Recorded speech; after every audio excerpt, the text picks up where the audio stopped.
वफाकी काबीना बन गई, हुकूमत तश्कील पा गई, लेकिन इस तमाम सिनेरियो में जो दो अहम तरीन वजारतें हैं, यानी वजारत ख़जाना और वजारत दाखिला, ये पाकिस्तान मुस्लिम लीग नून के पास नहीं आई है।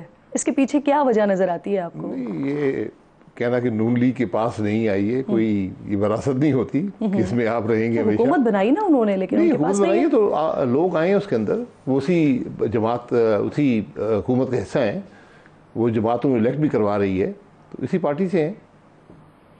ये ठीक है, वो नए लोग हैं, पुराने नहीं थे इस जमात में। एक बैंकर थे, एक रिटायरिंग गवर्नमेंट में थे, तो मैं ख्याल है कि ये तनकीद कोई ज़्यादा मुनासिब नहीं है, मैं इसको मुनासिब नहीं समझता। अगर आपकी पार्टी के अंदर डेप्थ नहीं है तो आप बाहर से ले आते हैं लोगों को, वो आपकी पार्टी ज्वाइन करते हैं, काम करते हैं आपकी रहनुमाई में। सर, बड़ी इंपॉर्टेंट बात करें कि अगर पार्टी के अंदर डेप्थ नहीं है, क्योंकि राना सनाउल्लाह साहब कह रहे हैं कि ये जो अपॉइंटमेंट्स हैं दोनों, यानी वजारत दाखिला की और वजारत ख़जाना की, ये PMLN की या फिर हुकूमत की मुस्तक़बिल की ज़मानत है। सर, इससे हुकूमत की सेहत बेहतर होगी, तो ये कैसे ज़ामिन है और कैसे सेहत बेहतर रहेगी? सर, ये वही बता सकते हैं, मुस्तक़बिल की ज़ामिन है तो जो लोग लाए हैं वो काम करेंगे, अगर वो काम नहीं करेंगे वो निकाल दें।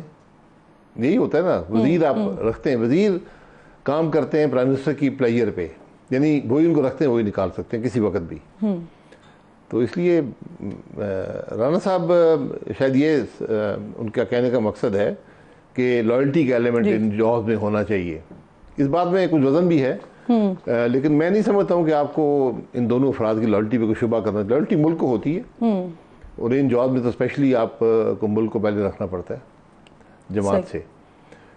तो मेरा नहीं ख्याल कोई इससे प्रॉब्लम पैदा होगा। सर, जनरल बाजवा और जनरल फैज़ के हवाले से वज़ीर दफ़ा ख्वाजा आसिफ साहब कह रहे हैं कि उनको अदालत में उनको तलब करने के लिए, पार्लियामेंट में तलब करने के लिए, एहतसाब के लिए करारदाद पेश करने की बात करें। सर, अगर एहतसाब करना है तो फिर उसके लिए तो कमीशन ज़्यादा बेहतर ऑप्शन है। करारदाद पेश करने से क्या होगा? और फिर सबसे जो इम्पोर्टेंट चीज़ है वो ये है कि अगेन उससे हुकूमत की सेहत कितनी मुतासर होगी?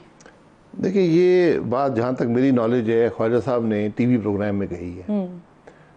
TV पर जब हम जाते हैं तो वज़ीर भी हों तो हम वहाँ पर अपनी बात करते हैं जो हमारे जहन में होती है। अब आप हुकूमत की नुमाइंदगी नहीं कर रहे होते। तो मेरा ख्याल है ख्वाजा साहब ने उसी पस मंज़र में बात की है कि मेरा ये ख्याल है। अब अगर वो हुकूमत इस बात में यकीन रखती है, उनसे इत्तफाक करती है, क्योंकि एक अहम वज़ीर हैं, तो फिर इसमें मामले में किसी को शिकायत करनी पड़ेगी कि इन दो अफराद ने मुल्क का ये कानून तोड़ा है। फिर उस पर हुकूमत कार्रवाई करेगी, कानूनी कार्रवाई करेगी, चाहे आप पर्चा दर्ज करें, चाहे आप कोई रेफरेंस फाइल करें, उसकी जुरिस्डिक्शन देखनी पड़ेगी, कहाँ पे ये होगा, वो क्या कौन से दफ़े लगेंगे, या फिर आप इंक्वायरी कमीशन मुकर्रर कर सकते हैं। पाकिस्तान में एक एक्ट बना हुआ है कमीशंस का, उसके तहत आप इस इशू को एक कमीशन के सामने ला सकते हैं।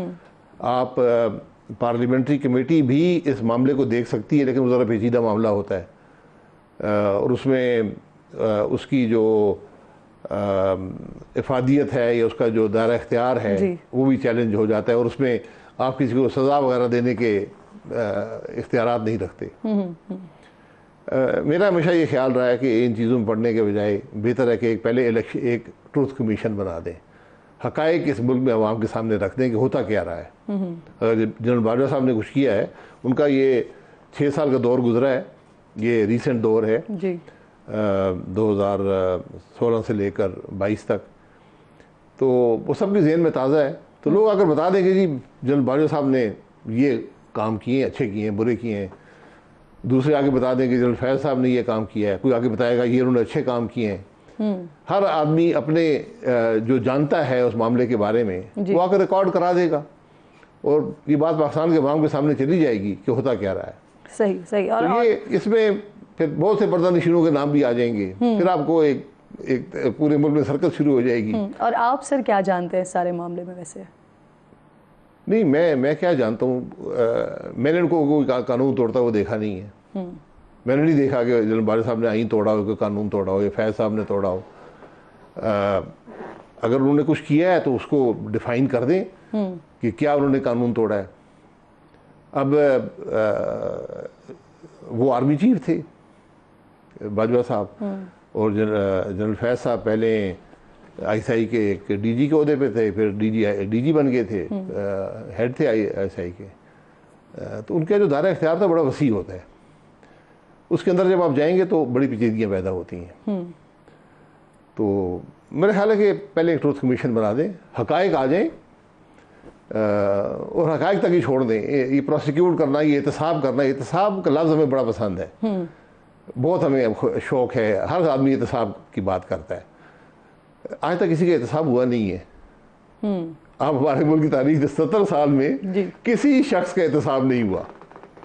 जजों ने गलत फैसले किए, जनरलों ने मुल्क का कानून तोड़ दिया, सियासतदानों ने तबाही फेर दी मुल्क की, हमने मुल्क को दो लख्त कर दिया, उसमें भी एहतसाब नहीं हुआ। अच्छा सर, कुछ टेन्योर्स ऐसा लगता है कि किसी के खिलाफ बहुत शदीद एहतसाब हो रहा है और फिर उसके कुछ सालों के बाद, जैसे कि नवाज शरीफ साहब की मिसाल ले लें, वो एक एरा ऐसा गुजरा कि जिसमें लगा कि बहुत शदीद एहतसाब हो रहा है, लेकिन फिर उसके बाद उन्हीं की फैमिली में से लोग प्राइम मिनिस्टर भी हैं, CM शिप भी उनके पास है। तो ये वजह क्या है कि 70 सालों में जो आप बात कर रहे हैं कि एहतसाब हुआ नहीं है कभी, क्यों नहीं हो पाया? अब नीयत ही नहीं होती ना, हम बातें करते हैं, सिर्फ बात की हद तक रखते हैं, क्योंकि एहतसाब की बात करना बड़ा आसान है, एहतसाब करना बड़ा मुश्किल काम है।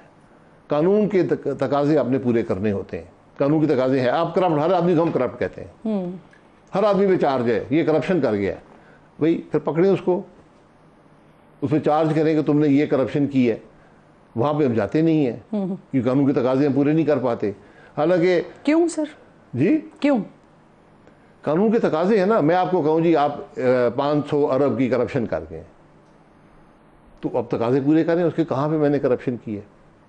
मुझसे इल्ज़ाम है कि आपने 58 अरब रुपए का नुकसान कर दिया है मुल्क के पाकिस्तान का, तो अभी आपने उनमें से 18 अरब का किया तो 40 अरब का होगा, लेकिन आपने करप्शन नहीं की। ये भी हमें बार बार जज साहब कहते हैं कि आपने करप्शन नहीं की, आपने इख्तियारात का नाजायज़ इस्तेमाल किया। तो मैंने कहा मुझे बता दें मेरे इख्तियारात थे क्या जो मैंने नाजायज़ इस्तेमाल किए। और मैं आपको बेवकूफ़ नज़र आता हूँ कि मैं नाजायज़ इख्तियारात इस्तेमाल करने शुरू कर दूँगा। तो ये सारे हमारे तमाशे हैं। सही। तो मुझसे पहले जो वज़ीर थे पेट्रोलियम के जी, उन पे 458 अरब का लगा था, 458 अरब का उन पे चार्जेस लगे कि 458 अरब का करप्शन कर गया।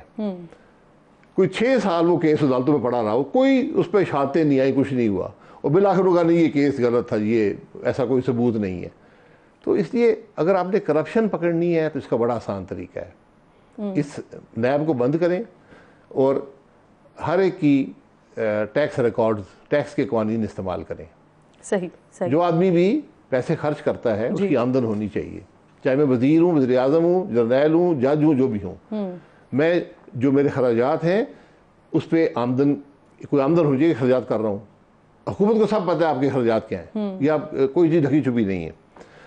तो अगर आमदन है तो क्या टैक्स अदा किया या नहीं किया, यहाँ से ये तो डॉक्यूमेंटेड बातें हैं ना। और जो पार्लियामेंट के मेंबरान हैं, जो वज़रा हैं, हमारे टैक्स रिकॉर्ड पब्लिक होते हैं, छपते हैं गैजेट में हर साल जी। तो कोई हम छुपा भी नहीं सकते कि हमारे टैक्स दिया या नहीं दिया। तो अगर वो टैक्स नहीं दे रहा है या बहुत कम दे रहा हूँ और अखराजात महीने के करोड़ों या कई लाखों में जाते हैं, तो फिर जवाब तो देना पड़ेगा।